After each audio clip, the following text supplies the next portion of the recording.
You think tennis has rules? I guess. But Carlos Alcaraz read the manual once, then rewrote the footnotes, spilled coffee on half the pages, and now the sport runs on his Wi-Fi password. Let's decode the firmware update. 1. Plays at 1.5 times speed. What that actually looks like. He doesn't chase balls. He pre-signs them for pickup. It's not just top speed, it's acceleration, recovery, and split-second decision loops. He explodes into a position, executes a shot, and is already sliding back or cutting inside before your average pro finishes breathing. That means opponents who rely on measured patterns never get time to reset their rhythm. Mechanically, tiny, aggressive first steps, low center of gravity on defensive plays, and an uncanny ability to convert momentum into offense. Slice recovery into attacking forehand, for example. Tactically, opponents are put under continuous micro-pressure. A single short rally becomes a string of forced errors because they never get comfortable. Speed's sexy, but what do you do when he actually slows down on command? Buckle up. 2. The drop shot. Not cute, it's a strategy and a threat.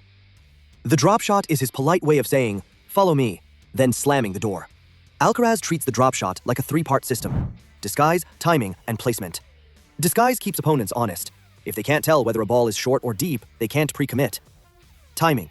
He injects it mid-rally when opponents are expecting deep recovery, not a sudden dead ball. Mid-rally change-ups are far more devastating than planned attempts. Placement. The ball isn't just short. It's angled to the corner, hugging the sideline, so even a sprinting opponent must reorient. The psychological payoff is massive. Opposing feet are dragged forward, creating open space behind them for the next shot.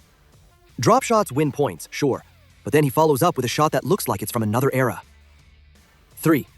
The forehand. A physics lesson with attitude. Imagine a cannon that learned ballet. The forehand combines optimal kinetic chain efficiency, hips drive, torso rotation, wrist lag releasing late, with variable spin and attack angles. He can generate heavy topspin to push opponents back, or flatten it out for outright winners. What's unique is his ability to change the ball's trajectory within one stroke.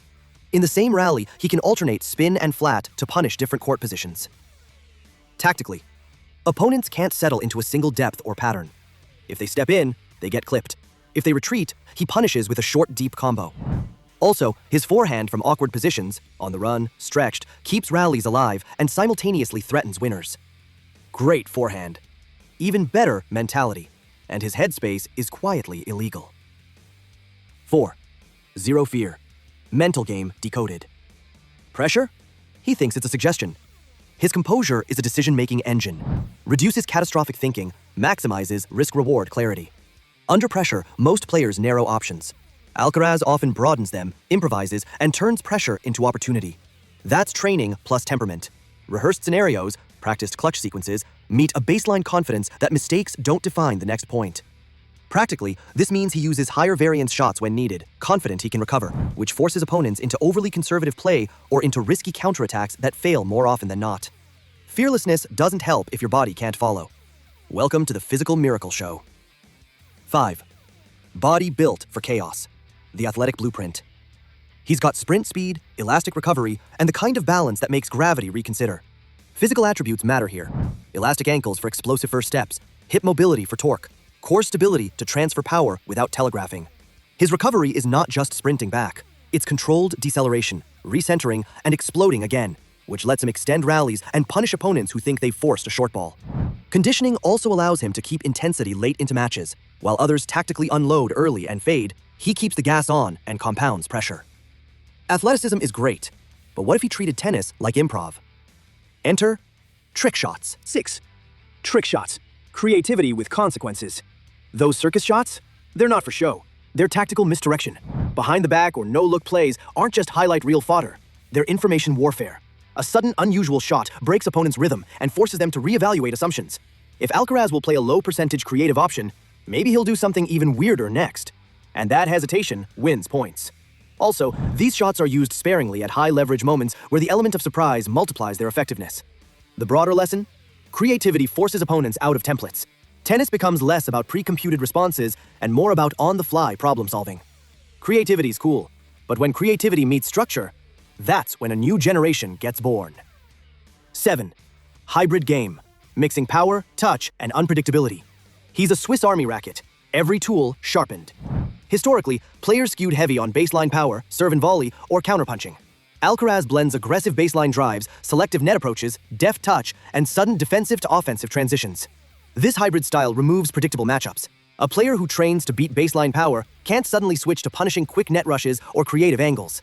Structurally, this requires training across domains: volley practice, transition drills, baseline endurance, and soft hands. And it forces opponents to prepare for an entire menu rather than one cuisine. A hybrid player still needs chess-level IQ, and his match brain is a grand master. 8. Mental intelligence, the veteran's mind in a young body. It's like watching a strategist who happens to be 22 and caffeinated. In-match adjustments are pattern recognition boiled down to instincts. He notices small tells, slower ball toss, late foot shifting, exploits micro-patterns, and alters point construction. He sequences points to open spaces, drawing a rival wide with a deep shot, then punishing the opposite corner, and exploits opponent weaknesses even within single rallies. That cognitive flexibility means fewer repeated mistakes and more forced change from the opponent. It's less raw genius, more disciplined observation plus high-speed execution. Strategy needs a coach to sharpen it. Cue the man behind the blueprint. 9. Ferrero and team. Coaching is engineering, not babysitting. This isn't casual pep talks. It's applied tennis science. Juan Carlos Ferrero's role is subtle. Long-term developmental planning, shot selection frameworks, match-specific tactics, and psychological scaffolding. Good coaching gives a player tools. Great coaching builds decision trees a player can run in the heat of the match. The coaching relationship here emphasizes incremental improvements, footwork bits, recovery patterns, that compound into big match advantages. Also, structure off-court, fitness plans, recovery protocols, scheduling, ensures he brings peak tools to every battlefield. The outcome? A player who improvises inside a rigorously honed system. All these pieces add up to one enormous effect. He made tennis feel fun again. 10. Made tennis fun again. Cultural and tactical ripple effects. He turned Monday practice drills into highlight reel theater. This is the meta impact. He changed expectations for entertainment value without sacrificing elite performance. That feeds the sport in 3 ways. 1. Audience engagement. People watch because anything can happen. 2. Opponent adaptation. Other players must evolve or become obsolete. 3. Coaching evolution. Academies now prioritize hybrid drills, creative play, and mental variability. The ripple means tournaments feature more dynamic points, training emphasizes adaptability, and fans get to enjoy high-skill unpredictability, an overall upgrade to the sport's ecosystem. In short, he didn't just win.